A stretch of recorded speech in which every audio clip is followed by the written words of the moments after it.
beautiful alien princess was compelled to marry a human as punishment, but later she found pleasure Princess Alara of Cythara had never wanted to leave her home. Her planet was a floating city in the sky, glowing with soft crystal lights that shimmered over endless clouds. Gardens floated in the air, and the rivers ran with water so pure it seemed to sparkle like diamonds.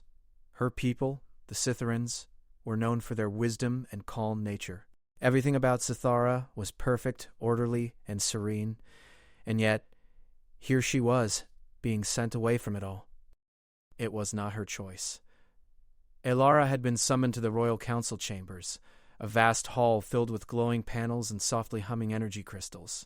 The council elders had been stern, their voices firm yet calm. "Princess Alara," said Elder Sorel, "the incident on the neighboring system cannot be ignored. The human delegation has requested compensation. This arrangement is necessary." Alara had clenched her hands in quiet frustration. "But this is unfair. I did not cause the incident. Why must I leave my home and marry a human?" Elder Sorel's eyes were gentle but unyielding. "You are the princess. Your actions reflect the honor of Cythara. The humans request this union to restore peace. Refusal is not an option." The words had felt like cold chains around her. A marriage, forced as punishment for something she did not do? The idea made her stomach twist. She had studied humans, read their history, and seen their unpredictable ways. They were loud, chaotic, and often impulsive. She had no desire to live among them, let alone be forced to marry one. Yet there was no way around it.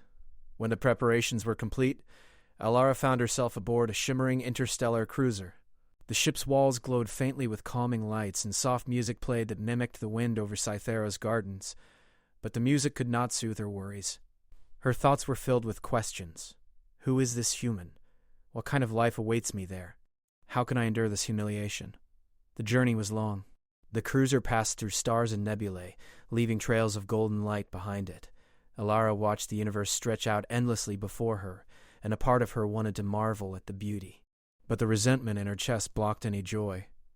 She thought of her home, of her family, of the gardens and rivers she might never see again. Then, after days of travel, the ship approached Earth. Unlike Cythara, Earth was rough and unpredictable.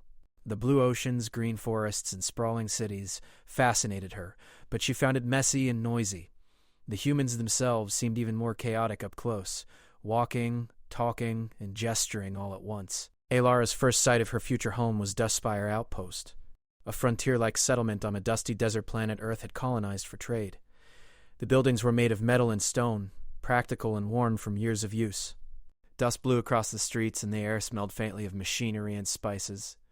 It was nothing like Cythara, and there he was, Jace Arden. Jace was waiting at the landing pad when the cruiser descended. He wore simple clothing, a long coat that flapped in the wind, and a wide-brimmed hat that cast a shadow over his face. He looked human in every way, with expressive eyes and an easy smile. Alara noted his posture, relaxed, confident, and completely different from the disciplined elegance of the Cytherans. He bowed slightly as she stepped off the cruiser. "Princess Alara," he said, voice calm. "Welcome to Dustspire." Alara inclined her head formally, keeping her face neutral. "I thank you, Jace Arden. I understand my presence here is necessary." "Yes," he replied softly. "Necessary, but maybe it can also be pleasant." He gave a small smile, but Alara did not respond. Pleasant? That word felt strange in her mouth. She did not see how this could ever be pleasant. The first days were awkward. Dustspire Outpost was small, and the human houses were much closer together than Cytheran structures. The streets were bustling, even though the outpost was not large, with traders, travelers, and robots moving cargo. Alara's every step drew stares. Humans had never seen someone so graceful and glowing as she was. Her flowing garments, shimmering like liquid light, set her apart. She felt exposed, as if everyone could see her discomfort. Jace tried to make conversation, but Alara responded only in short, polite phrases. He told her about the outpost, about the farms on the outskirts, about the strange desert animals that roamed nearby. She listened, but her mind was elsewhere. Every word was a reminder that she was trapped here, far from home. Yet humans were different from what she had expected. Jace was patient. He never raised his voice. He explained everything carefully, without expecting her to adapt instantly. And though Ayala did not admit it to herself, she was curious about him.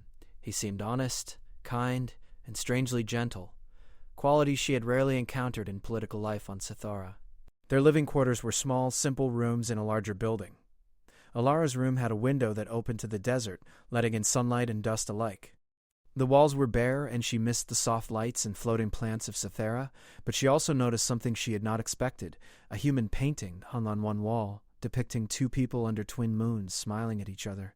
She studied it carefully, wondering if humans truly felt such joy. One evening, Jace invited her to dinner. The food was simple, made from local crops and spices. Alara was hesitant, but she tried it. The flavors were bold and strange, nothing like the delicate, carefully balanced tastes of Sithara, and yet she found herself enjoying it. "This is unusual," she said cautiously. Jace grinned. "That's the idea. Humans like bold flavors. Makes life exciting." Alara frowned slightly. Exciting? She had never thought excitement was something to seek. Yet, as she chewed, she felt a tiny spark of curiosity. Maybe life here could be different. As the days passed, Alara began noticing small things. The humans laughed easily, even at silly jokes. They danced during festivals, celebrating even small successes. And Jace, he was always ready to help, always careful not to overstep boundaries, and always smiling, even when things went wrong. She could not deny it. She was intrigued. One morning she wandered the outpost alone. The wind carried dust and warmth across her face. She watched children play with small robots and traders barter loudly for goods. It was chaotic, messy, and imperfect, and yet there was a sense of life she had never felt on Sithara. It was real. Alive. And then she heard it. A human joke, told by Jace to a vendor. She didn't understand all the words at first, but the tone, the expression, the humor behind it made her chest tighten. She felt something new. A small, reluctant smile touched her lips, and for the first time since leaving Sithara, she laughed, quietly, almost shyly, but truly. Jace turned to her, eyes bright. "That's good," he said softly. "You can laugh here. You don't have to stay serious all the time." Alara shook her head, embarrassed. I am not sure I am allowed."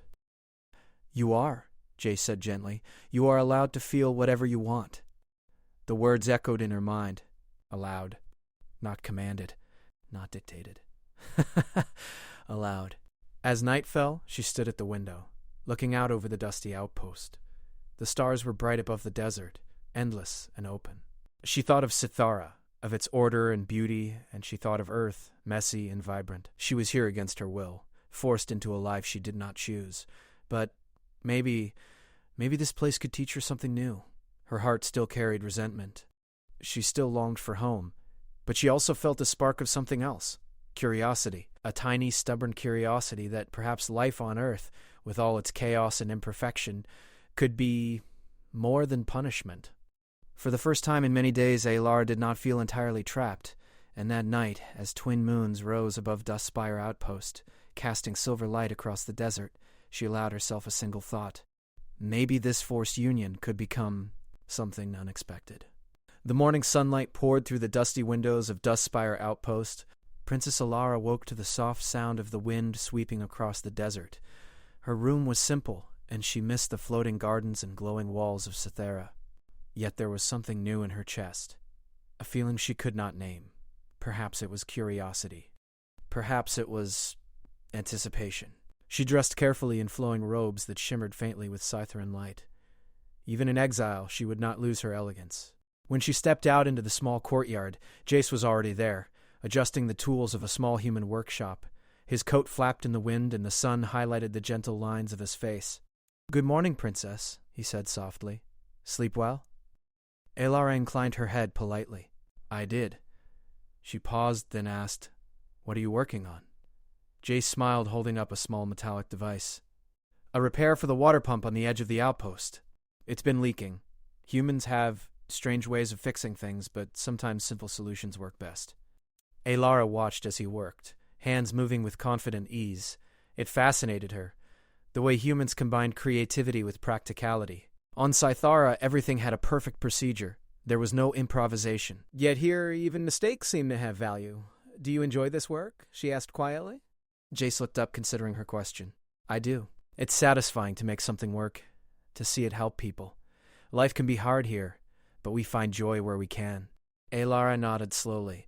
On Cythera, life was ordered and easy in comparison, yet it lacked this kind of raw satisfaction. She did not admit it, but the thought stirred something within her. Over the next days, Alara and Jace tried to adjust to life together. Their routines were awkward at first. She struggled to understand human schedules, their loud conversations, and their tendency to touch objects, or each other, without formal permission. Jace, meanwhile, carefully tried to respect her boundaries, speaking softly and moving slowly to avoid startling her. One afternoon, Alara found herself at the market square. Dust whipped across her robes as humans bustled around stalls of spices, mechanical parts, and strange fruits. She watched a vendor teaching a child to balance a small solar-powered toy, and for a moment she forgot her frustration. Humans were messy, loud, and unpredictable, but they were alive in ways Cytherans rarely allowed themselves to be. A small group of children noticed her and approached shyly. "Are you a princess?" one asked, eyes wide. Alara smiled faintly. "Yes, I am." She knelt to meet their eyes. "And what are your names?" The children told her, laughing and pointing at her glowing robes. Alara felt an unfamiliar warmth, a soft pleasure in this innocent attention. It reminded her that not every connection needed ceremony or duty. When she returned to the outpost, Jace was waiting with a small tray of refreshments. "You look lighter," he said, raising an eyebrow. "Did the children treat you well?" Alara nodded. "They were curious and kind. I had not realized humans could be so simple in their joy." Jace laughed softly. "Simple? That's one way to put it. We try to find happiness wherever we can."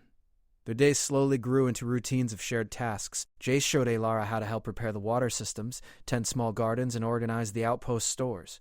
At first, Alara did these things with precision and formality, but she began to notice herself relaxing.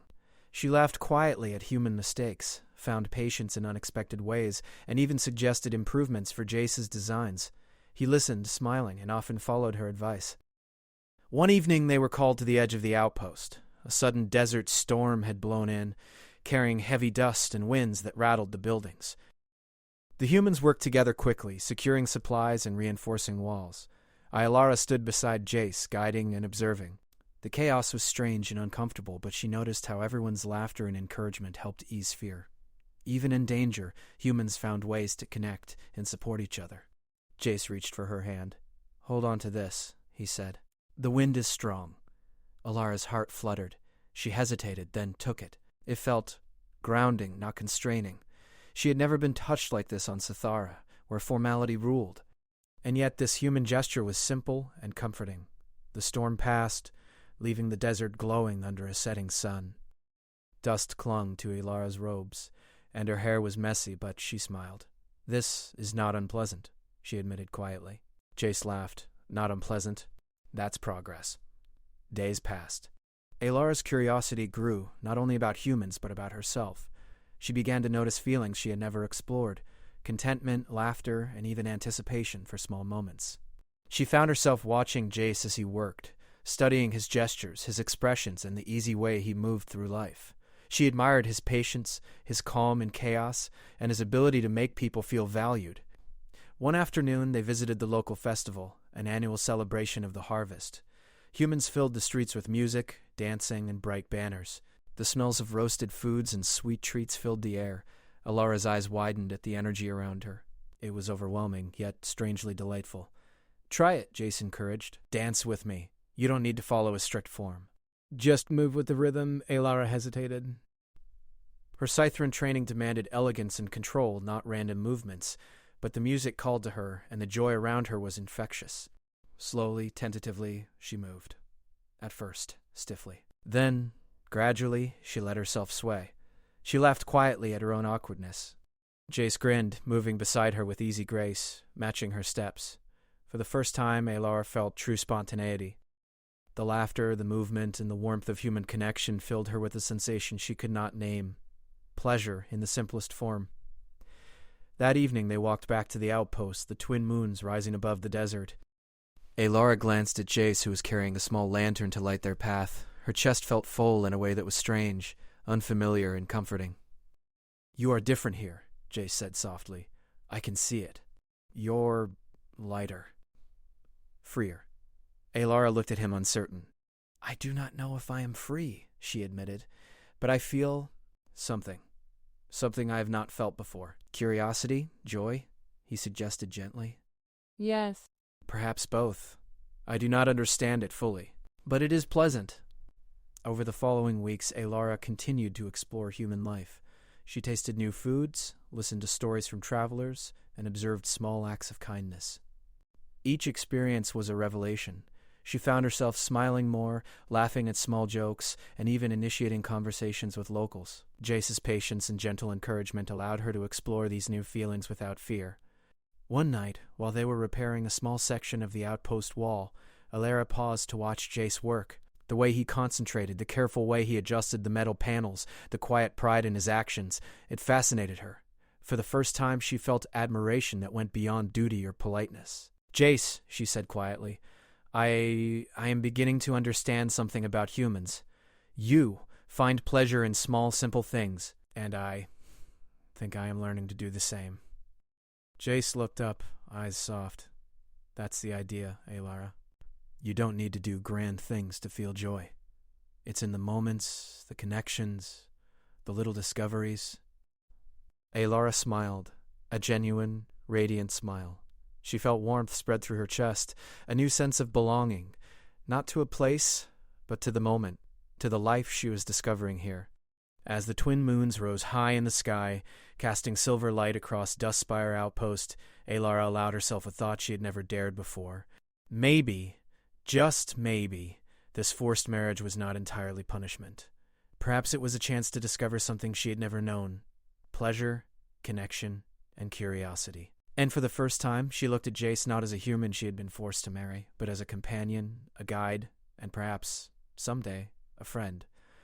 The desert dawn broke with a soft golden glow spilling across Dustspire Outpost. Princess Alara awoke to the gentle hum of activity outside her window.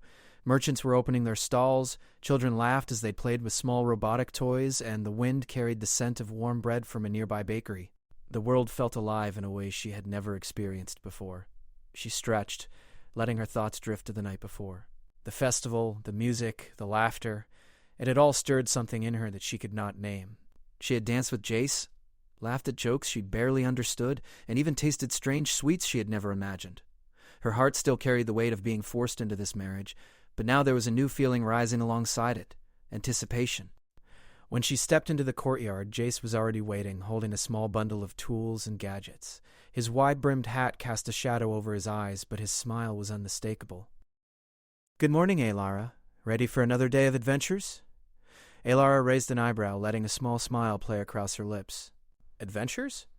You call repairing water pumps and fixing roofs adventures?" Jace laughed softly. "Only if you allow them to be." She tilted her head, studying him. There was a lightness in his presence that was new to her.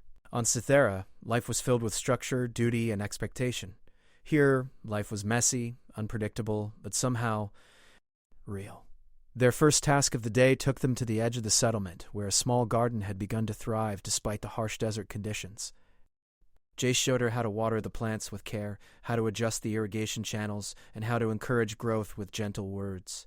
Alara watched, fascinated by how humans treated even small plants as if they had feelings. "You speak to them," she said, quietly observing. "Do they understand you?" Jace chuckled. "Not literally, but speaking to them makes me mindful. It reminds me that everything I do matters, even the smallest thing. Humans see pleasure in care, in attention. Maybe that is why your people find us strange." Alara considered this. On Cythera, plants and objects were tools or beauty. They were never companions. Yet here, even a small plant could inspire joy. Alara reached out and touched the leaves. They were soft and warm from the sun. She whispered a word in her own language, a Cytheran greeting, almost as a joke. To her surprise, the plant seemed to glow faintly in response. She gasped, feeling a thrill of delight she had never allowed herself before. Jace watched her, amused. "I think you're beginning to understand humans more than you realize." As the day passed, they continued their work, repairing fences, checking water lines, and organizing the settlement's stores. The tasks were simple, yet the shared effort created a rhythm between them. Alara found herself laughing more easily, teasing Jace about his clumsy handling of a metal panel, and feeling a warmth when he complimented her insight. By midday, the sun hung high and hot, casting long shadows across the desert. Elara rested under the shade of a small tent, sipping cool water. She looked at Jace, who was fixing a small wind-powered water pump, and felt a spark of admiration. Not admiration born of duty or respect, but of something deeper, an appreciation for his kindness, patience, and calm in the face of challenge. "You work well," she said softly. "Humans do not always take care in small things." "You?" Jace wiped sweat from his brow. "I believe small care creates large happiness. You notice things others ignore. That is rare." Elara felt a flutter in her chest. The words were simple, yet they carried a weight she did not expect. She had been trained to hear compliments politely, then move on. But here the compliment lingered, warming her thoughts like the desert sun. As evening approached, Jace suggested they take a walk beyond the outpost. The desert stretched endlessly, golden sands fading into distant mountains. The twin moons began to rise, casting silver light across the dunes. Elara walked beside him, feeling the crunch of sand beneath her feet. "Do you ever feel homesick?" Jace asked quietly, glancing at her. Elara paused. "Every day. Scythara is beautiful, perfect, in a way this world is not. I long for it." She looked down, brushing sand from her robes. "And yet, there is something here. Something I cannot name. It is pleasurable, though I do not understand it fully." Jace nodded thoughtfully. Pleasure is not always about ease. Sometimes it is in discovery, in understanding something new. Maybe this place, this life, is giving you that. Elara considered his words. On Scythara, life was predictable, beautiful, and ordered. Here, life was messy, chaotic, and at times uncomfortable. And yet, the moment she had shared with Jace, the laughter, the quiet conversations, the small discoveries, had given her joy she had never known. They reached the top of a small dune, and the outpost sprawled beneath them like a tiny jewel in the desert. Lights glimmered, small gardens glowed faintly, and the wind carried soft laughter from the settlement. Elara turned to Jace. "Why are humans so alive?" she asked, her voice barely above a whisper. Jace smiled. "Maybe because we allow ourselves to be. We seek pleasure in small things, in connections, in experiences. Life is temporary. We learn to cherish what we can." Elara felt her chest tighten. She had been trained to think of life in terms of duty, honor, and perfection. Yet here she was learning that pleasure could exist without ceremony, that joy could be found in simple acts, laughter, and connection. They walked back slowly, the twin moons rising higher, silver light washing over their path. As they approached the outpost, Elara noticed a small group of travelers arriving. Humans from a distant planet, bringing stories and goods, were greeted warmly by the outpost residents. The curiosity in their faces, the excitement in their voices, it reminded her of the festival, the laughter, the life. Jace led her to a small seating area, where the travelers shared stories of their journeys. Elara listened, fascinated by their adventures, their mistakes, their small victories. Each story carried a sense of joy, discovery, and connection. She realized that humans measured success differently, not by perfection, but by experience, by learning, and by the moments that made life feel rich.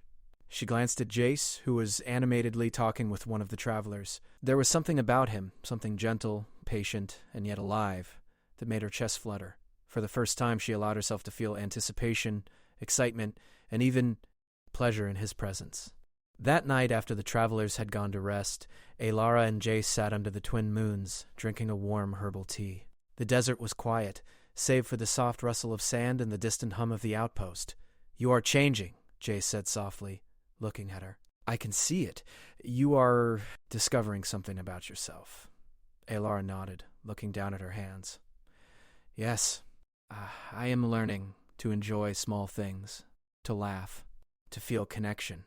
I did not know I could feel this way." Jace reached out, gently touching her hand. "It is good to feel. You deserve it."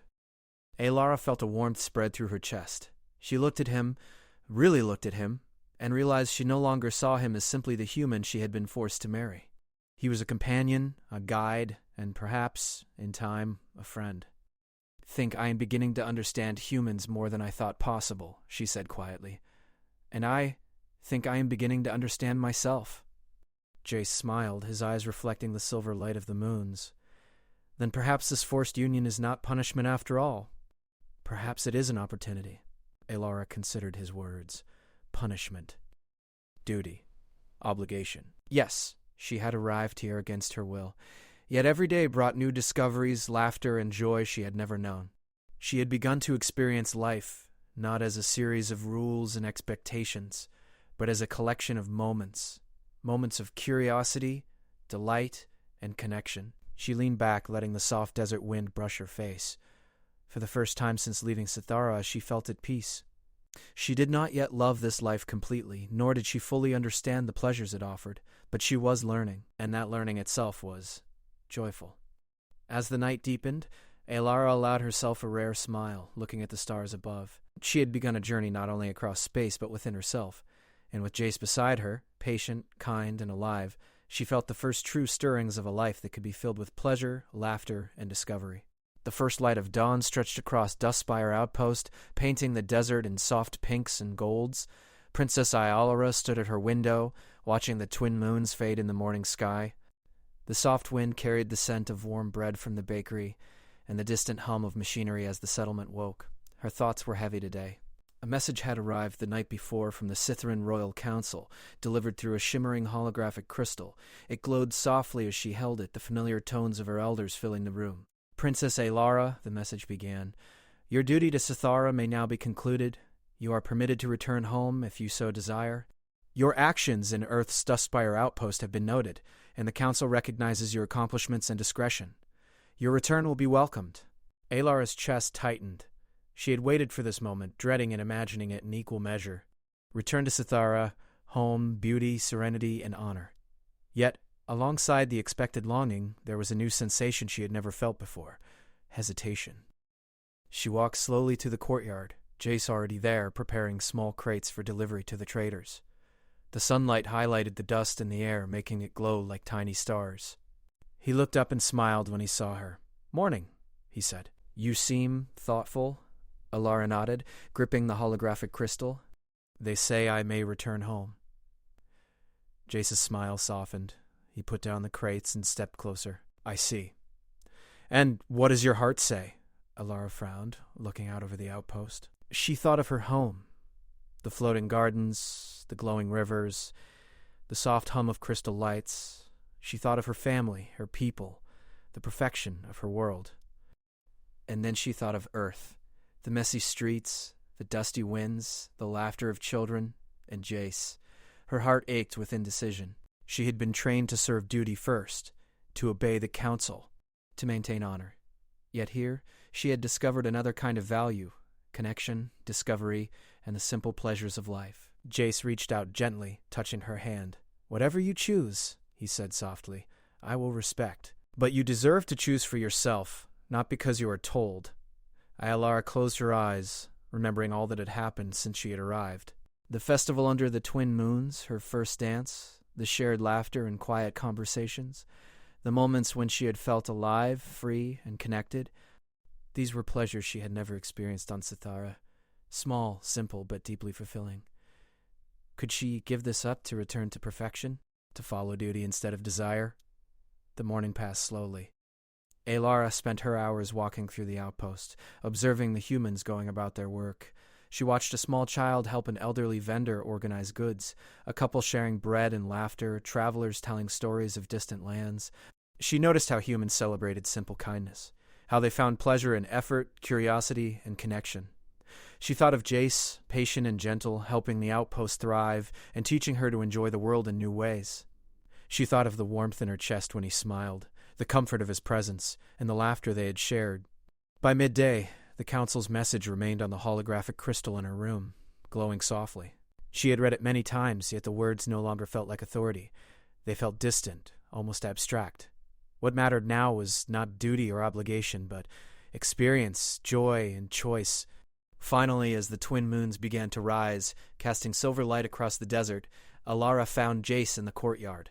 He looked up from his work and smiled. I have made my decision, she said quietly, holding the crystal. Jace's eyes softened, and he waited silently. I will stay, she continued, not because I am forced, not because I owe anything to duty or law, but because I want to. I want to explore this life, this world, and these moments. I want to experience joy, laughter, and discovery with you, Jace. Jace's smile widened. He stepped forward and bowed slightly, the human gesture polite but full of warmth. "Then let us begin," he said. Alara felt a wave of relief and excitement. She had chosen for herself, and it felt pleasurable in every sense. She realized that pleasure was not indulgence. It was agency, the freedom to explore life fully and genuinely, to connect deeply, and to experience wonder in every moment. Over the following days, Alara and Jace settled into a new rhythm. They worked together in the outpost, tended the small gardens, and repaired equipment. They laughed, teased, and shared stories. Alara began teaching humans small Scytheran practices, soft meditations, ways to focus energy, and careful observation of nature. The humans were fascinated, and she enjoyed seeing their wonder. One afternoon they took a long walk into the desert, exploring the dunes and watching the sunlight dance across the sands. Jace taught her how to navigate by the twin moons, how to notice small changes in wind patterns, and how to find hidden springs of water. She followed eagerly, her heart lifting with each discovery. "You have changed," Jace said quietly, glancing at her. "You are more alive, more you." Alara smiled, feeling warmth spread through her chest. "I have learned to find pleasure in simple things. In discovery, in laughter, and in companionship." Jace reached out, gently brushing her hand. "And I have learned from you too.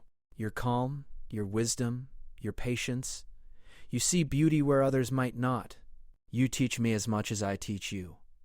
They paused atop a small dune, the twin moons rising behind them. The desert stretched endlessly, silver and golden under the celestial light. Alara took a deep breath, savoring the wind, the warmth, the life surrounding her. "I never thought a forced marriage could lead to this," she whispered. "Pleasure I never imagined. Joy I never expected. Connection I did not know I could have." Jace laughed softly. "Sometimes life surprises us. Punishment can become opportunity if we allow it." Alara nodded. "Yes, I have learned that. And I choose this opportunity.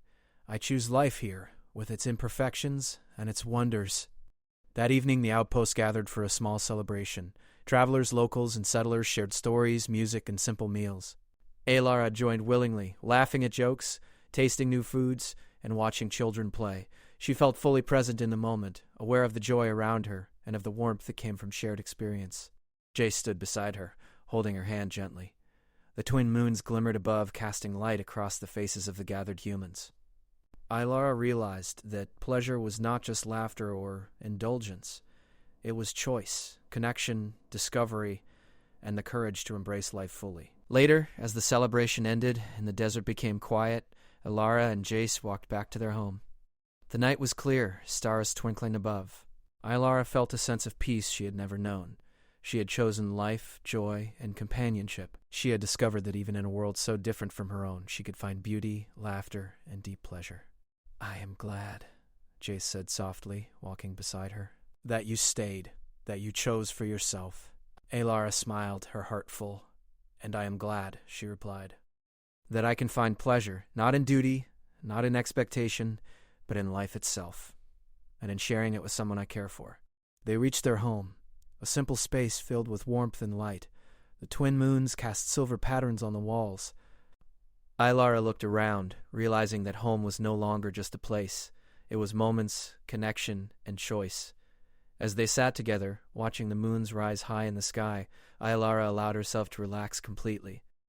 She had discovered something she had never imagined, that life could be joyful, playful, and fulfilling, even when it began as punishment. She had found pleasure in the small things, in shared laughter, and in discovery. And most of all, she had found pleasure in choosing her own path. The night deepened, quiet and still. Duskspire Outpost rested under the twin moons, and Alara felt a profound sense of contentment. She had arrived as a princess punished, uncertain, and wary. But she would live as someone who had discovered joy, connection, and the beauty of life in a world so different from her own. And with Jace by her side, she knew that pleasure would continue, not as fleeting indulgence, but as a steady, growing experience of life, laughter, and discovery.